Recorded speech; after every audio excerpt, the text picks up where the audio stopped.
Good morning, everyone. KJ here, drinking on the lovely cup of coffee that I have fixed for myself. It's Monday.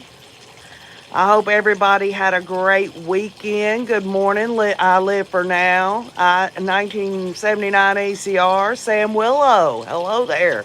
Hello, Beach Lady. Good morning. So I'm cuddled up a little bit, as y'all can see. Number one, I'm afraid my robe here will hang down or something, but it's a little chilly out this morning. Good morning, Nettie. Good morning, Fancy Nancy Bergbauer. April Gann. Good morning, y'all. So it's a beautiful fall morning here in Tennessee. Yesterday, Wayne and I got out in the yard and pruned a little bit around here, pruning a few of our trees and putting up the plants that we put out, like on the decks and stuff. We have to kind of start bringing them in a little bit, deciding which ones are going to make it till we get a freeze, and just that stuff you do to get kind of put summer in the rearview mirror there. Hello, Stephanie Willow, Vix Tex. So also, y'all, I got my mums. I just love the mums, y'all, during fall, like the yellow ones and the dark orange ones. I got me some mums yesterday, y'all, and I've got them out and everything. I just love them for fall. I love fall. It's a wonderful, wonderful season. There's going to be a mess load of leaves that are going to come out of all these trees at some point. I won't have to do any more grass cutting here. Probably one more time I'll have to do it. Hello, Harley 62. Maggie Lee, good morning.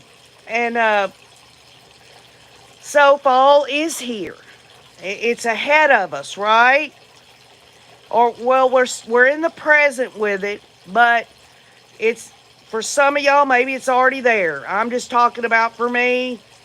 It's here. Fall is beginning. It's the present. It's starting to, unfold.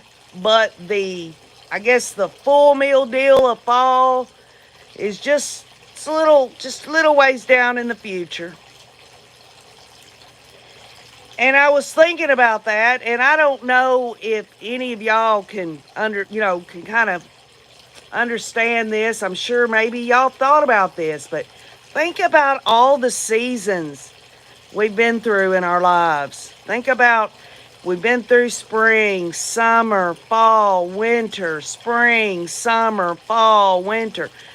It's like, it's a little different sometimes. Sometimes it's a colder winter. Sometimes it's a hotter summer. Sometimes the springs are just a freaking thunderstorm the whole time, and sometimes it's just as beautiful as those little baby robins that are born and all that. Hello, Michelle Flanagan. I guess what I'm trying to say on a Monday morning is that those seasons, we get in them. They're in present time, and we see them unfold, and we know, or at least I know, that even though fall has started in the present time, I know that these leaves are going to fall off the tree. I know the weather is going to get a little crisper. I know that certain things are going to happen, I guess, in the commercialized world of fall, and that is this pumpkin spice latte stuff, which I don't like. It gives me heartburn. You see a lot of fall colors, not just from nature, but from people. People stop wearing these summer colors and they start getting into the fall neutral colors. I mean, it's almost, you can almost just see it while you're in the present where it's going to go, right? So what am I getting to again? I got a question for y'all. The future. The future, what is the future? Is the future tomorrow? Or is the future way down the road? Well, I say, unless it's today, if it's tomorrow or from tomorrow and then on, to me, it's the future. And I guess I need to ask myself, well, have I thought about the future? Have I made plans for the future? I've always said to myself that I can't be so worried and concerned about my future that I don't live in the here and now, thus living in the present time, not really looking back unless, I'm wanting to learn lessons and all of this and that.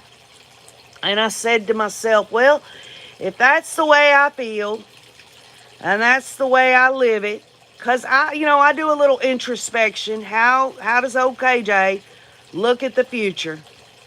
Then I guess I need to ask the question, where was Tim Ballard's future in his own mind? Where did Tim Ballard see himself? Because you can make short-term plans, which are in the future, or long-term plans. That's future. Where did Tim Ballard see himself?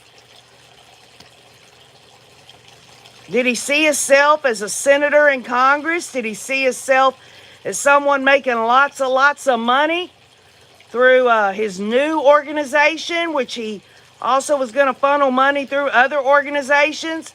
And if any of y'all are keeping it up on the news, they've dissected a lot of things in the news about, where he was going with all this.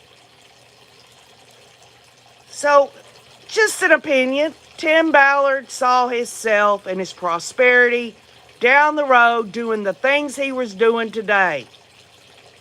Now, what about Corey Richins? Did Corey Richins, whether you believe she's guilty or not, which I lend to think, from what I've seen so far, that she used, this is just an opinion, her husband's recreational use of drugs, pills or fentanyl or whatever, she used that to take his ass out. Where did she see herself down the road? I mean, I peered into her little walk the dog letter, and she brings up, I built $1 million business and all this and that. Maybe she saw herself down the road, and these are just throwing it out here, y'all. She saw herself as this businesswoman who was going to rake in these life insurance policies. It was going to get her out of debt. Obviously, she didn't see her husband, Eric, in her future, or she wouldn't have wanted to take his ass out, right? Tim Ballard, Corey Richins, did either of them think about the future in the aspect of, this could happen if I do this? If I kill my husband, I could end up sitting in a jail cell on no bail facing a freaking possible death penalty case. Wasn't in the cards for her that she was thinking so much of the future, of getting herself out of debt that she put herself in, and racking in that dang money, drilling out that safe of her husband's to get whatever was out of it, that she didn't, and she did that in the present time, at the time, thinking about her future. And Tim Ballard, where was he going to go down the road? Was he so blinded by his short and long-term goals in the future that he could not see what he was doing in the present time? Sam Willow says she sees herself in the rich people jail for the rest of her life. Great point, Sam Willow. She'd been Googling stuff. You can peer into that and see where her mind was at the time. I believe it was on some kind of news show that one of these law enforcement people says, today, in today's age, you can really get the mindset of somebody by what their Google searches are. And how many criminal cases have any of y'all or OKJ saw where they brought in evidence of this? Sam Willow also says, overly confident that they deserve more. That's right. There's nothing wrong, though, Sam Willow, with ambition and doing things honestly. But as I point out in all of this, what they did in their present time has dictated. I mean, do you think that Tim Ballard knew the church was going to dang blow his ass out of the water? I really believe Tim Ballard thought that the church was going to do whatever, Tim Ballard wanted them to do because of what Tim Ballard knew. And also, perhaps, Tim Ballard thought, I'm going to run for Senate. They'll endorse me. And then, for me to do favors for them, the money's got to keep flowing through these, I call them shell charities, these shell companies. And then, think about it like this, y'all. The future, right? What was Ruby and Jody? Well, what did they see in their future? First thing that comes to mind, they were going into this Connections. And by the way, y'all, this program, I went on Reddit and somebody has put the link of all their transcript, word for word podcast seminars, and I printed a couple of them off. One of them on control, one of them on privacy. And I'm researching those to put some things together on Jody and Ruby there. But they saw themselves starting this Connections classroom. And obviously, y'all, it goes back to money. They wanted to make some money. And if you look at the environmental situation around it, and you look at Tim Ballard's environment, and you look at Corey's environment. But let's get back to Ruby and Jody. Ruby her kids were growing up. They were growing up. Now, yes, she had some young ones there, but it was just going to be a few more years. She'd already taken heat from her parenting on her 8 passengers. They shut that down. A couple of them had left home, and for those on here that are mothers, y'all, if y'all recall, we've talked about it. It's been a couple of years ago, but I talked about, when my sons left home, how that made me feel. How I didn't feel like, it's like I had to reinvent myself. Honestly, y'all, I didn't know what to do with myself. And, it was hard for me to learn to be that parent without them having to deal with my discipline anymore or anything, because they're adults and I can't treat them like I did when they were minors. And from what we've gathered, Ruby probably could not handle that. She couldn't handle that she had 2 out of the home and that she couldn't have her control over them anymore. And having somewhat of an identity crisis, which I'm not making an excuse. Everyone has their opinions on her parenting style or anything. I think it's a little out there and extreme. But I've also said there were some things that was done to me by my parents that I don't consider child abuse. But back to case in point. Where was Ruby and Jody gonna go in their future? And who in the hell thinks that tying a child up, and at that time it was in their present moment, Jody is tying up the little boy, Russell, to the floor with ropes and all of that. Does she not stop to think that you can make all the plans in the world to have Ruby Frankie, who had all these subscribers, come on over to Jody's little Connections classroom there. All these plans for the future, short and long-term goals. And yet they're doing that in the present moment when they did it?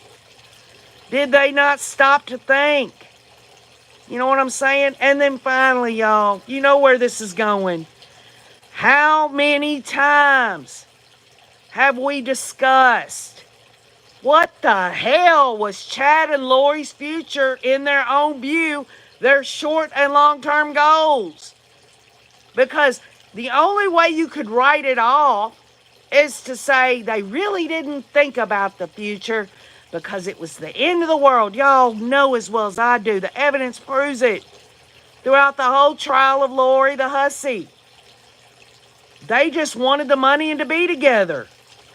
There was more talk of that, cashing in on life insurance policies than it was about, I mean, did either of them talk about, well, you know, yes, they probably said those things here and there, but they had no future if they truly believed it was the end of the world, except to say that they were the king and queen of the 144,000.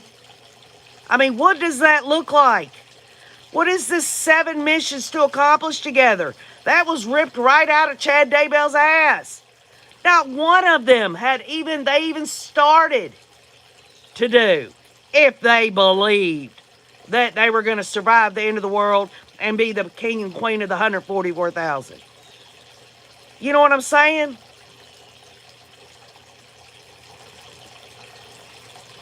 Good morning, The Journey to Justice. Jax, good morning. Donna Donald.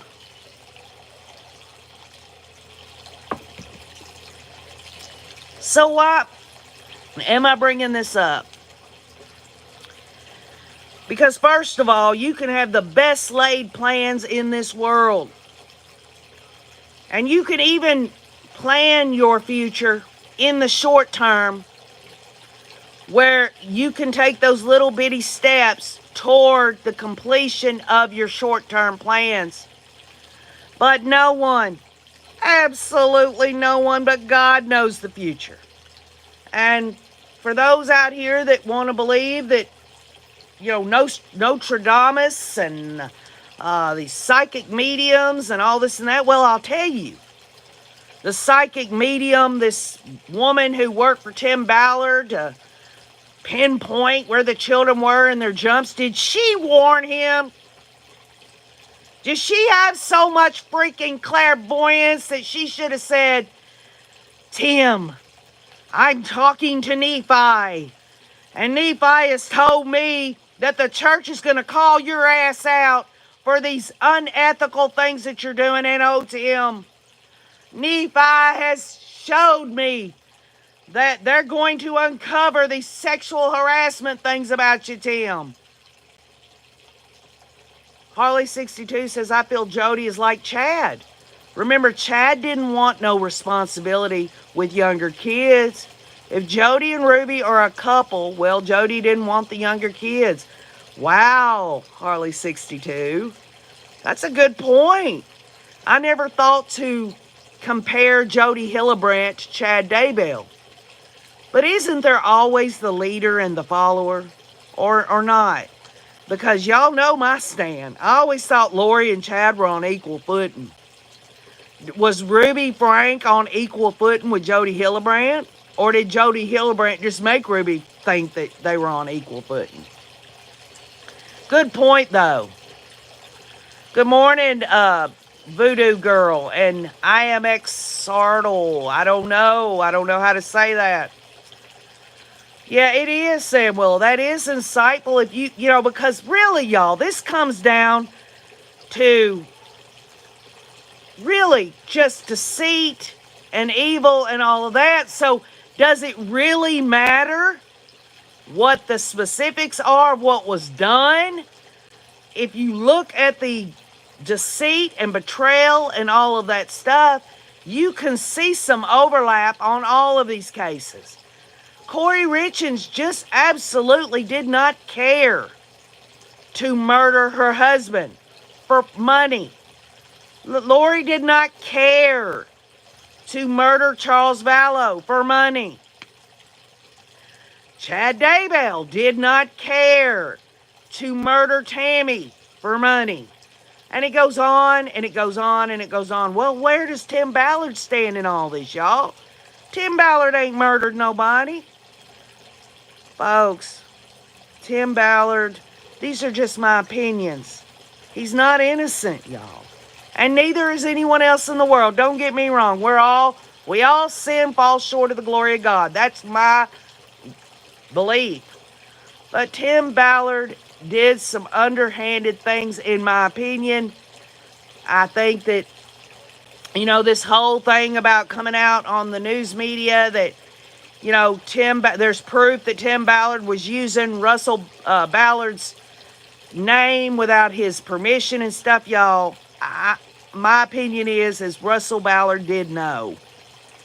That's what I believe. I believe Russell Ballard was going to be the silent partner. Now, if I'm wrong, I'm wrong, but that's just my opinion.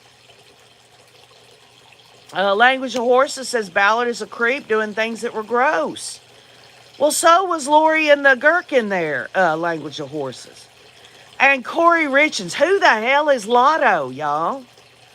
In her Walk the Dog letter, she's telling her mom, tell Lotto not to tell anybody about the times we went skiing or to church or on trips. What wife goes on a trip with somebody named Lotto? And to top it all off, she thinks that Lotto has all this equity, $1 million worth of equity that could help her with a loan. Get a loan on his place or his hideout. I mean, what does this man have to do with anything? Was she having an affair? Is there proof of that? The Journey to Justice says Jody is a predator, a person who looks for other people in order to use, control, or harm them in some way. Boy, doesn't that sound so much like Chad Daybell? Doesn't that sound so much like Corey Richards? And let's do this, Journey to Justice. Tim Ballard is a predator. If the sexual allegations are true, Tim Ballard's a person who looks for other people in order to use, control, or harm them in some way. Could that be said? This is just for sake of argument. Good morning, Dee. So, I've thought about my future, and I'm sure many of y'all have. But I also am very reticent that, there are things I can do in the present time that might help the situation down the road in my future. And if I want to get specific about what it is that I want to do in the future, I need to be realistic. This blanket statement of old KJ saying, well, I just want to make sure down the road that Wayne and I, if we've got to eat out of soup cans or even if we lived in a homeless shelter, because I've told y'all, anything at all can be taken, stripped from us at any time. Anything can happen, and usually does.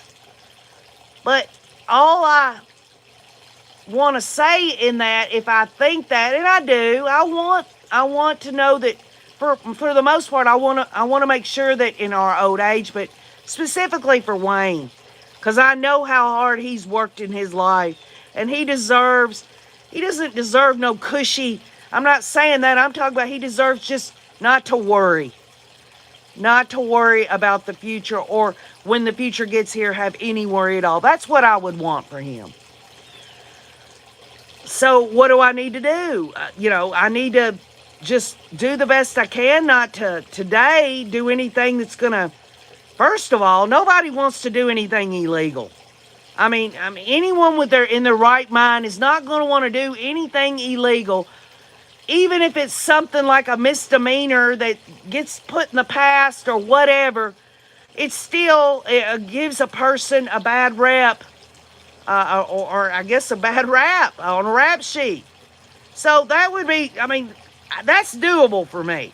I'm not going to do nothing illegal, okay? I'm just not. Because if I'm using the blanket statement that I want things to be okay down the road for Wayne and I in our old age. That's a big dang blanket statement. And when I say I want things to be okay for us and we don't have to worry, that encompasses a lot of things.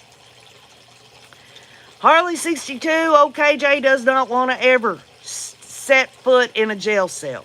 Ever. I mean, I think a lot of times we want to kind of get an idea of what that must be like. Remember when Lori and Chad's still in jail over there in Idaho.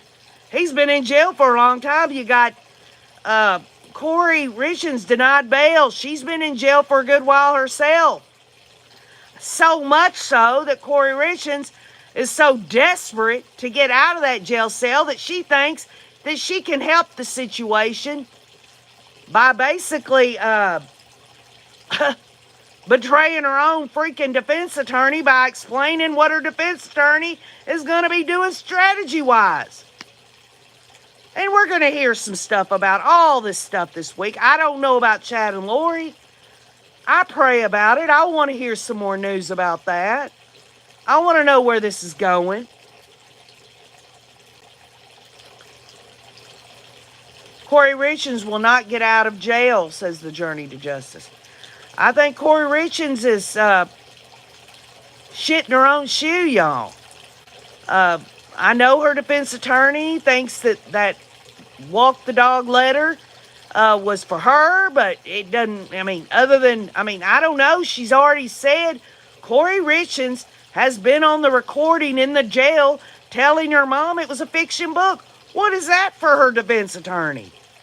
She, again, wanted to show up the next day on video call with her mom to explain away walk the dog letter. She doesn't stop to think, I don't need to say anything, and let my attorney basically clean the shit out of my shoe. She has to take it a step further and say it was a fiction of her dad and her in Mexico. And by the way, I haven't found anything. Does anybody on here know if Corey Richens' dad has passed away or whether Corey Richens' dad and mother are divorced? Because I've never seen Corey Richens' dad in any of this. So my opinion, this is just an opinion because I don't know. Her dad is deceased and she's gaslighting her mom the next day saying it was me doing a fiction book with dad, because she knew if she brought the word up dad to her mother on that video call, it would distract her mother because she knows her mother. And maybe this is Corey's way of gaslighting her mother about the dad being dead, or that the dad and the mother are divorced and poor Corey had a broken home. I don't know. If somebody could find out that, because I've looked on, they don't even name her siblings. We find out in News Report there's a DJ and I forgot the name of the other one. Is his name Ronald or something like that? But interesting enough, her brother that came out on Good Morning America, what if that is DJ? What if that's what she calls him, DJ, but he went on Good Morning America as his surname, to kind of throw people off. Hello, Denise. Fancy Nancy says, I figured Corey's lawyer would leave her after the letter. No, Corey's paid her a lot of money. Denise says, yes, keep the light shining on these crazy murder and abuse obsessed evil people, praying to the good Lord that they all suffer in prison. Kim Dick says, will Frankie and Hildebrandt get bail on October 5th until the trial? Yes. I believe that was one. This is just an opinion. I don't know for sure, but when you've got Jody Hildebrandt giving up her license voluntarily, I think that the state told her the only way you're going to get a chance, or maybe even her defense attorney said, Jody, give it up. Show good sign of, you wanting to do the right thing here and give that up, and you'll have a better chance of getting out on bail. And Ruby Frank, she'll get out. I believe it, October 5th. I think they'll both get out. I think they'll have some strict monitoring. I think they'll be told they can't talk to anybody at all, can't see the kids or anything like that. That's what I think. And if I'm wrong, then I'll be glad, because I'd like them both to stay in jail. How long did little Russell stay on the floor roped up? They need to times that by 100 for dang Jody. The Journey to Justice says they are at risk of harming people. Mind control. Well, thank you, IMXRTAL. I'm not really big into subscribers, but I take when you say I subscribe is you're going to come and hang out from time to time. That'd be great. This channel does not monetize. This channel will never monetize. This is OKJ getting with the Rays on here, which is more value than anybody could ever hope to ever understand. Edie Ruth says, surely they won't let them out. Well, I'll tell you, aren't we sitting here, y'all? Are we sitting here thinking about the future? It's short term, October 5th. We got, 6 days left in September? So what? Less than 2 weeks away? We're going to find out. We're thinking about the future, y'all.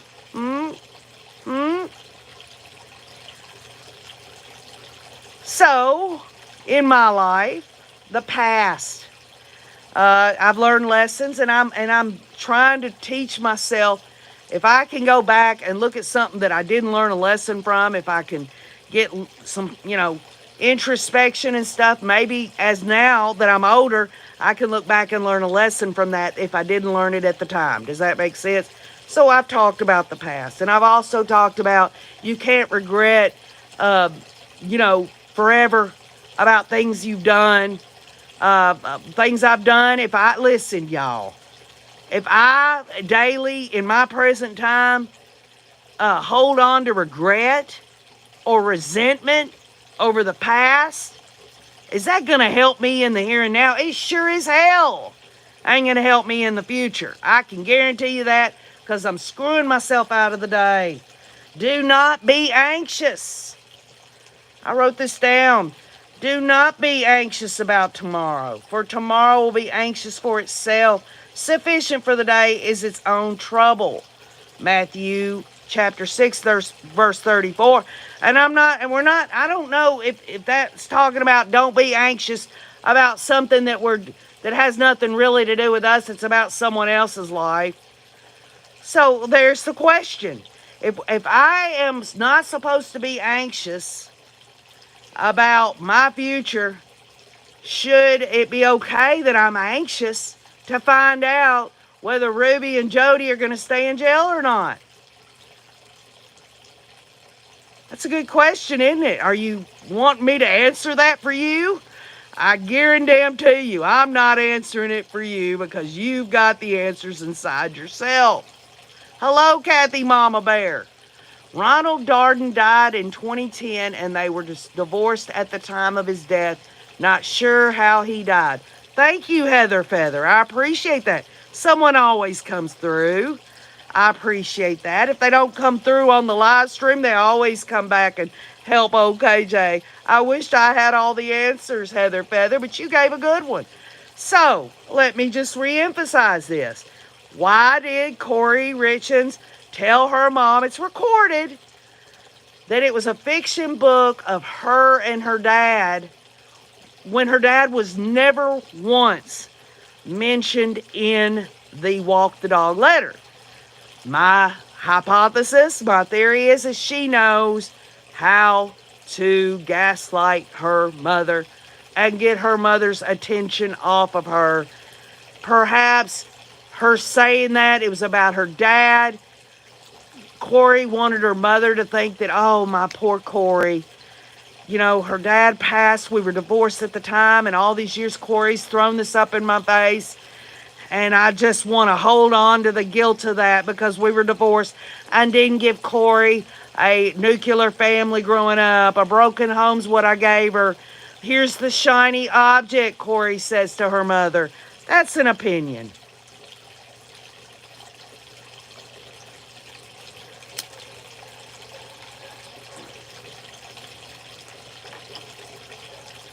And don't y'all find it interesting that if If that's the case, because that's the only way I can see it, why would she be making a fiction book? Well, just for sake of argument. And she really believes in her own mind, which we know it's a crock of shit, but let's go there. That this really was a fiction book about Mexico and her dad going to Mexico. Well, it seems to me that Kouri Richins is using those words from the past to attack the mother. To get the mother unstable. To get the mother not thinking clearly. The mother has been very clear, y'all. She even said in her interview with Daily Mail, she said, it isn't because I'm her mother that I think Kouri is innocent. Y'all, she might as well have said, it is because I am her mother that I think my daughter is innocent. It's just like some of these people out here that want to say, well, I just want to get, I'm just honestly telling you this. Or anytime you hear anyone on the witness stand, 9 times out of 10 when they say, honestly, I'm telling you the truth. Well, okay, just like, let your yays be your yays and your nays your nays. In other words, you don't have to sell it if you're right. You don't have to sell it if you're honest.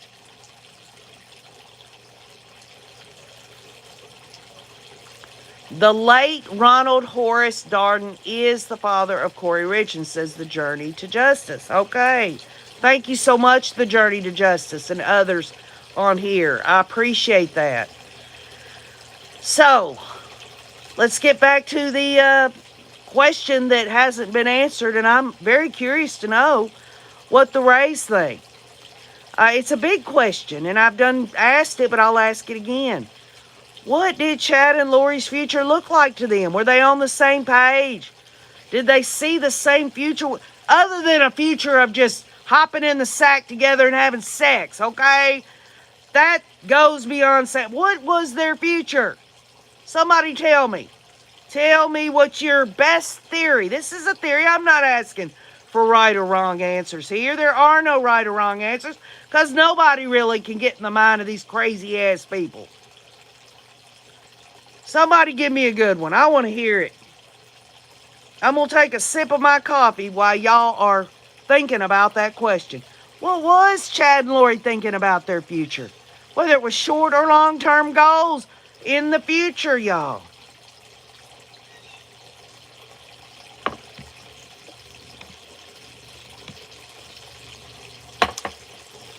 I'm waiting.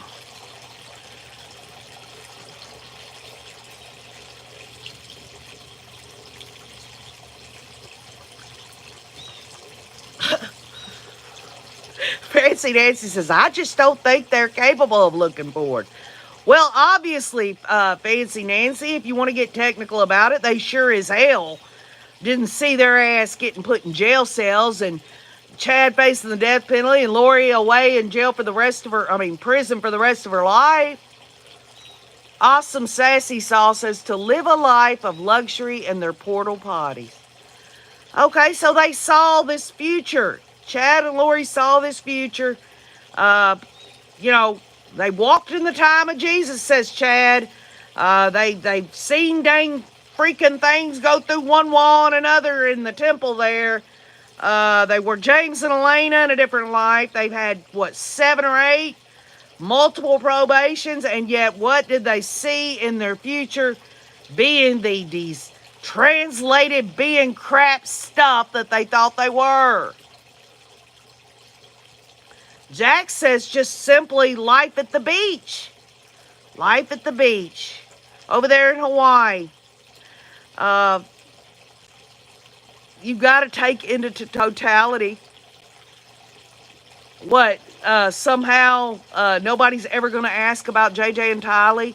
They thought they got away with Tammy there for a while. They thought that was over and done. He'd gotten the money from her. They were waiting for the end of the world, says Language of Horses. Well, I'll tell you, that sounds like it would be kind of up their alley, wouldn't it, Language of Horses? Waiting for the end of the world? Well, what if they were thinking about, yes, we're going to be together till the end of the world, and maybe, just maybe, the end of the world wasn't going to happen for another 30 or 40 years. These people are nut jobs. What was Lori going to help Chad Daybell to the bathroom because he can't get there himself? Was Chad going to help Lori when she fell and broke a hip or something to that effect? And by the way, y'all, one of the people that I like, this is totally off subject, but I just got to bring it up, Sophia Loren. Ever since I was a little girl, I've loved Sophia Loren. She has fallen and broken a hip, but they think she's going to be okay. I believe she's 88 years old, y'all. She was someone that I just thought was so, even today, I still think Sophia Loren is just beautiful. But back to this, was Chad and Lori going to be there through thick or thin? Some of y'all said down the road, Lori would have took out life insurance on Chad and offed his ass when she got bored with the gherkin. I mean, there's only so many times he could strap a 2x4 on and fall in that. You know what I'm saying? She would have gotten just out of her pattern from her past, the way she acted in her present, and can be. I'm not saying it is the 100% predictor of the future, but it is a good indicator. Which brings me back to OKJ, which I'm trying to do some self-care on humbly and try to be honest with myself and all that. What kind of patterns has old KJ had in my past up to today that is going to predict my future? Not predicted 100%, but it's going to be. Y'all, what else do we have to go by? I'll tell you what we have to go by. It goes back to that verse. Do not be anxious about tomorrow, for tomorrow will be anxious for itself. Sufficient for the day is its own trouble. Matthew chapter 6, verse 34. If I leave it in my hands and my own self-will to say, okay, I'm going to find out what's the best predictor of what's going to be for me down the road, no matter what plans I lay, short and long term. Y'all, that's shameful if I do that. It might not be shameful for other people, but it is for me. And I'm not saying you can't lay goals for the future. I'm not saying that. That's good, common sense things to do, but I cannot do everything in my own self-will. I've got to look to God. I've got to look to Him because believe it or not, y'all, and I believe that everyone can agree who does believe that God, His thoughts are not our thoughts. His plans, His will and all of that is absolutely perfect. And I might not know everything that God wants for me in my future. But I sure as heck am going to look to that. That's the best source for me. Because if I just look to myself, I've got all this stuff in the past that I've learned lessons. That reminds me that there are other things that I didn't learn lessons from that I can look back and say, I need to think about what it was then that I didn't learn anything from and learn a lesson from it today. If I take all that into totality, every bit of the work of self-care, do everything in my power to be as healthy and as loving and as caring and all of that aside from my relationship with God, it ain't worth nothing. I've got to have God in my life. I've got to ask Him whether I get the answer or not. Kathy Mama Bear says it's okay to make some plans for the future, but I'm living proof that they don't go the way we think they will. Perfect point there, Kathy. These people, we're outside looking in on their stupidity. Corey Richards, Tim Ballard, these are my views. Some of y'all, I don't know if y'all want to believe that Tim Ballard, this is huge pedophile network and all these evil, diabolical people that are trying to lie about Tim Ballard. If that's the case, to each their own. I'm saying Tim Ballard, is a SOB. All right, that's what I say. And then you've got Chad and Lori, obviously.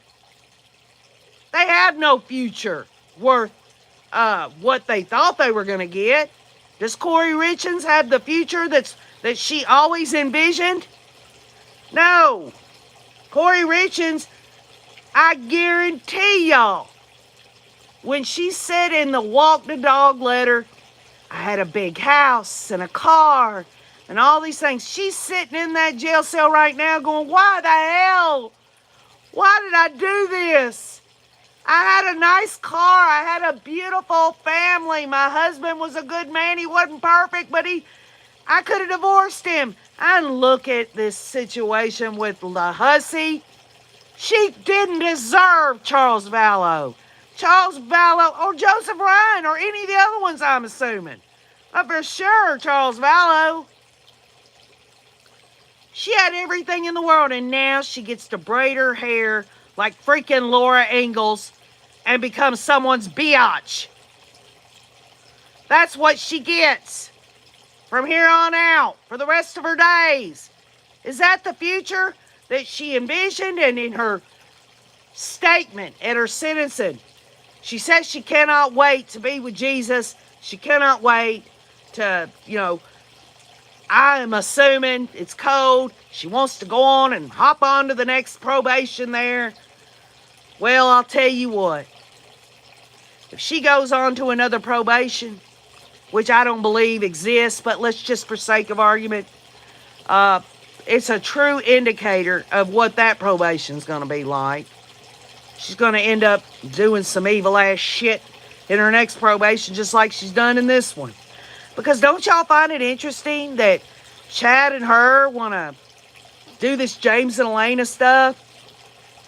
And how wonderful Elena and James were together, and they were such godly people, and they were so pure and innocent, and yet she wants to come back down here on the earth, which this is, again, y'all, a crock of shit, but let's just for sake of argument, and she's going to do this. She's going to do this after the last, I'd say that's a serious downgrade into evil, diabolical crap. Molly's mom says, I think her probation is over. Oh, I guarantee you, Molly's mom. Lori's probation, spending life in prison.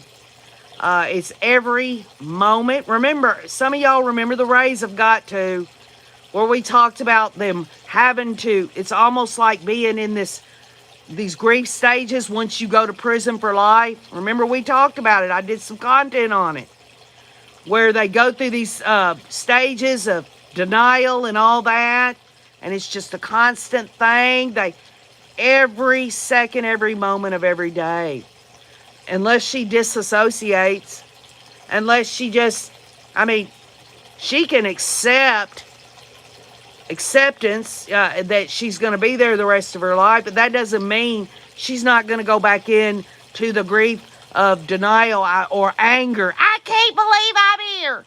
Y'all, I've been going through the grief stages with my mother, and I've accepted that my mother is in heaven, that I'm never going to see her in this world again. But does that mean because I've accepted her, that she's accepted that she's gone, that I'm not going to get one day wake up and want to call her on the phone and that freaking feeling is going to hit me again? That I'm angry that she's not here, or I just can't believe it. I'm in denial she's not here. It still happens for me, and it happens for these people that go to prison. They can accept it, get in their routines, learn the ropes of being a freaking dang biatch to some woman named Hazel over here. What I'm saying is that these people, obviously, I can look at it and I can see that none of them ever saw a possible consequence of their deceit and betrayal of others. They didn't see it at all. If they did see it, and if I'm wrong, They were willing to roll the dice. And rolling the dice and moving forward, knowing that you could get busted is worse than being blinded by your lust for money, for power, for sex. Tim Ballard really thought, somebody said it in an article, he's a modern day Messiah. I'll tell you what, if that's really what was said, he can kiss my country ass. There's only one Messiah, and his name was Jesus Christ, and he came down here, and the Word became flesh and dwelt among us, and we beheld his glory, the only begotten of the Father. Jesus is the Word. Jesus is the way, the truth, and the life, and no one goes to God without Jesus Christ. These are my beliefs, and Tim Ballard seems to think that he's a Christian, and that his power and influence would be backed up by the Church of Jesus Christ of Latter-day Saints. Well, they blew his ass out of the water. And y'all saw it. It floored him. He absolutely saw that the church was going to coddle him through either to Congress or to continue to make money doing all this stuff, which we are finding out that, yes, there was a child that they saved and all this and that, but now the employees, the former employees of this underground under Operation Railroad or whatever, was saying that when the money came in, they would give some of the money to the real people that were outside of the organization, i.e. law enforcement or whatever, and that it was just a conduit, and that they were skimming the money and making people believe that they themselves were, Ramboing it and getting out there and doing all this.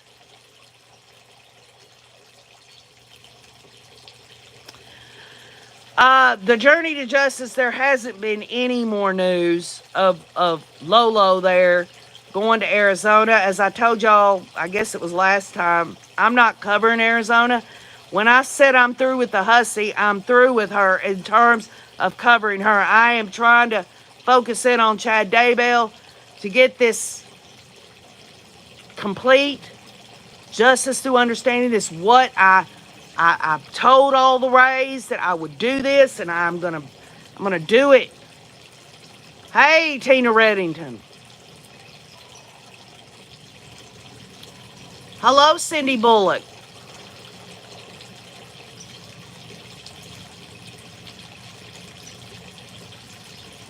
So, the future, there's always going to be future. And there's always going to be a past, whether that's in your personal life or in other people that you see evidence. Isn't it interesting that when these people get busted for doing their evil shit, that their defense attorneys want to bring up the past? Bring up that, they came from a terrible childhood. These mitigating things, in law there where, they had these things happen, and then you got Lolo in her sentencing statement there talking about, Tylee, my daughter was being raped and all this other stuff, repeating the bullshit. Repeating it, because it worked before.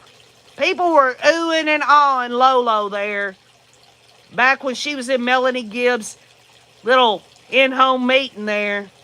Wow, this woman's gone through all of this. Now she's starting to talk about, I was a warrior beyond the millennia, and I was so strong, and I was so powerful.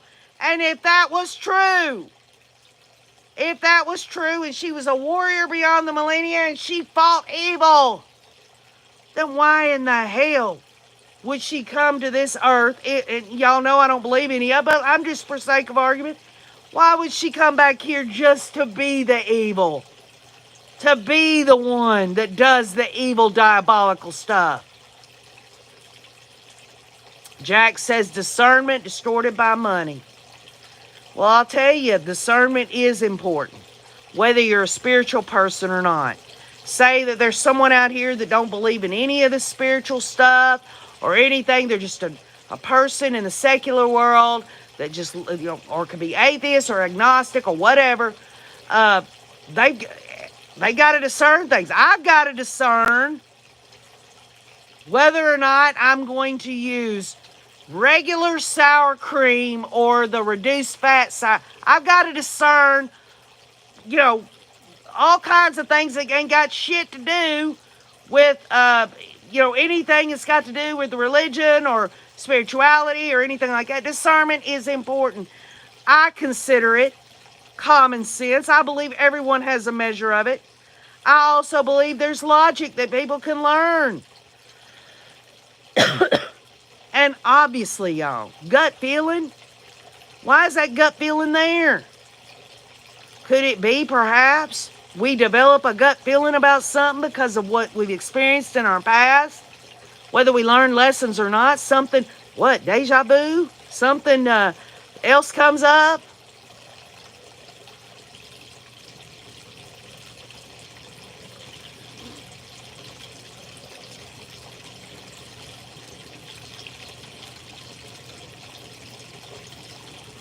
Denise says they think they can get away with anything as long as they say they love God.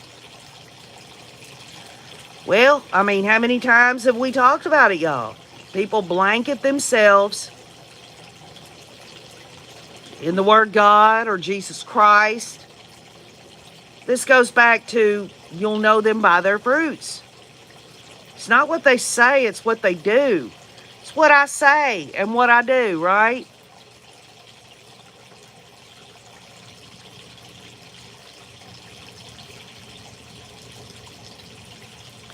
Grammy B says, I call that the Holy Spirit, and I'm so thankful for that. Well, there you go, Grammy B.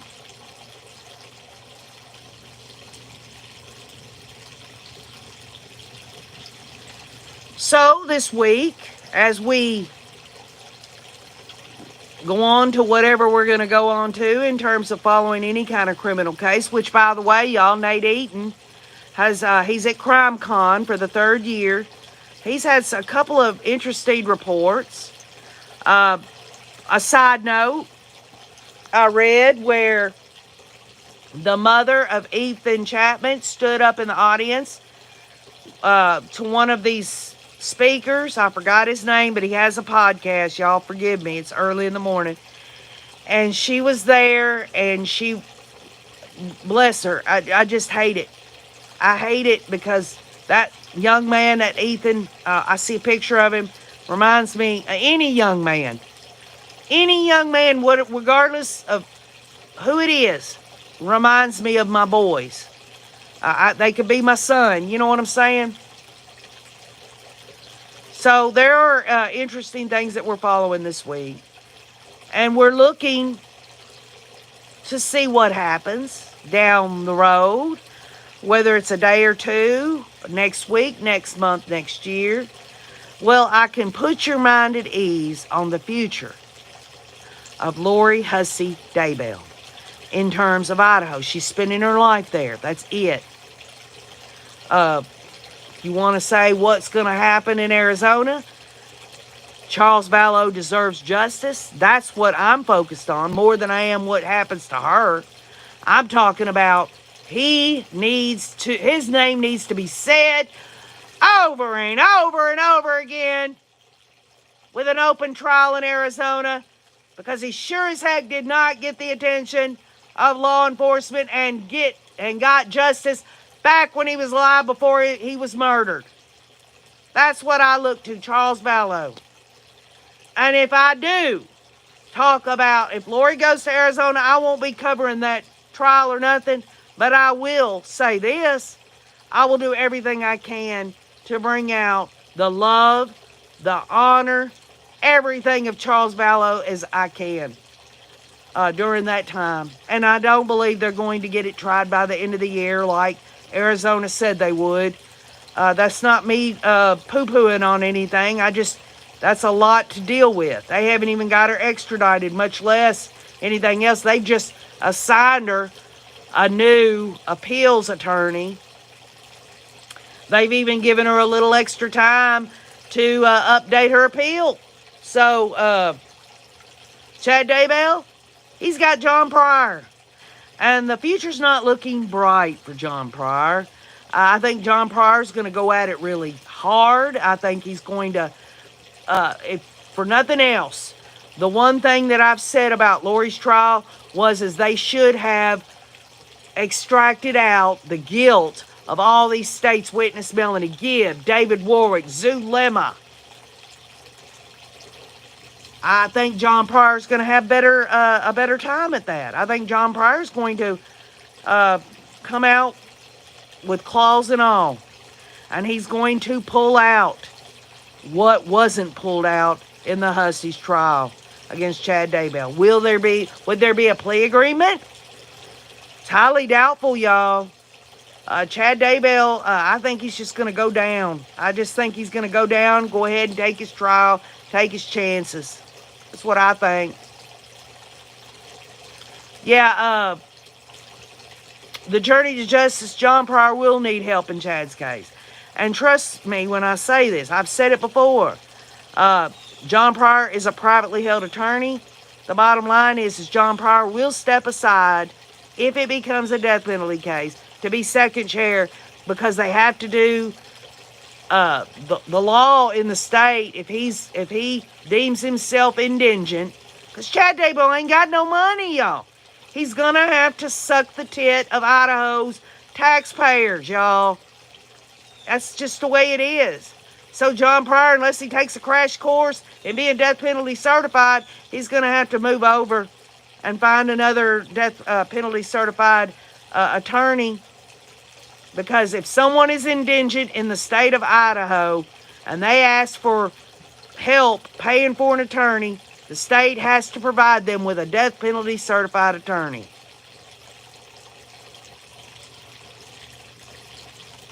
And just as the journey to justice says, a death penalty case can go on for years. Hey, come here. Somebody wants to say hi. Hi. It's CJ, y'all. Yeah. Did you come in? Good to see you. Yeah. All right. I'm fixing to go get breakfast. Bye, y'all. Okay. He dropped in. He's fixing to cook him some breakfast. What he really wants is for me to get off here and make him some biscuits and gravy, some sausage, maybe, not just the flat sausage. We're talking about the little sausage links with some pancakes and some eggs, y'all. I'm getting hungry. It's time to go, y'all. I love you. Have a great day. We'll get back together soon. If anybody hears any news of anything, all you do is go on our community wall, put it under an unrelated post, and alert me. I love you, love you, love you, and keep on looking.